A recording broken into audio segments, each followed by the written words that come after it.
εσύ φίλε Ναδίτσα! Πού είσαι, τι κάνεις? Έλα εδώ Μαρή, έλα εδώ. Ο καταπληκτικός γοητείας και η τόλμη, απίστευτο ζευγαράκι, μοναδικό. Πού είσαι ρε? Ναι!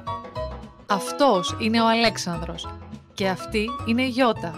Ένα ζευγάρι Αθηναίων που έχει βάλει σκοπό να σώσει όσο περισσότερα ζώα μπορεί.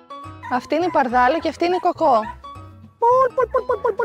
Αυτές οι κότες βρεθήκαν σε ένα πάρκο στα Πατήσια. Κάποιος παράτησε εκεί πέρα. Παλέψαμε αρκετά.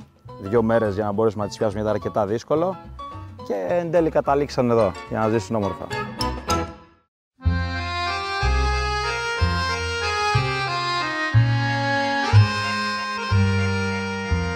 Πριν από λίγους μήνες άφησαν την Αθήνα και πλέον ζουν μόνιμα σε ένα απομονωμένο κτήμα στα Μέγαρα.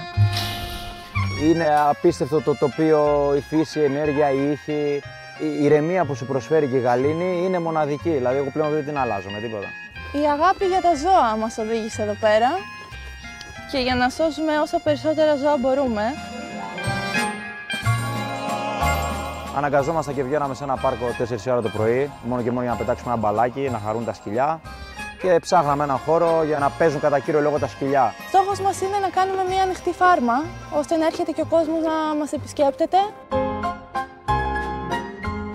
Κατσικάκια, γουρουνάκια, 2 γαϊδούρια που σώθηκαν από τη φωτιά στη Μάνδρα, πάπιες, χήνες και πολλά σκυλάκια ζουν εδώ χαρούμενα και ελεύθερα. Ο Τζέραλτ βρέθηκε στις φωτιές του Κορίνθου, όλη τη ζωή ήταν δεμένος και τυχερός στην ατυχία του, ανάμεσα στις φωτιές, βρέθηκε από ανθρώπους που τον σώσανε. Τώρα φιλοξενείται εδώ από μας και ζει ελεύθερος και ευτυχισμένος και παίζει με τα υπόλοιπα σκυλάκια. Η μέρα τους ξεκινάει από νωρίς με το τάισμα και το πότισμα των ζώων. Γιάλα το καλαμποκάκι, έλα! Όποτε τους φέρνω καλαμποκάκι, μου ανοίγει ρε παιδί μου τα φτερά της και είναι σαν να μ' αγκαλιάζει. Και για μένα δεν υπάρχει καλύτερο συναίσθημα, είναι έτσι πιο μεγάλη ανταμοιβή. Τα περισσότερα ζουν εδώ μόνιμα και άλλα προσωρινά με σκοπό να υιοθετηθούν. Ο Μένιος είναι πολύ πεισματάρης και κάνει συνέχεια του κεφαλιού του. Ο Κίτσος από εδώ είναι πιο φιλικός και πιο ζωηρός.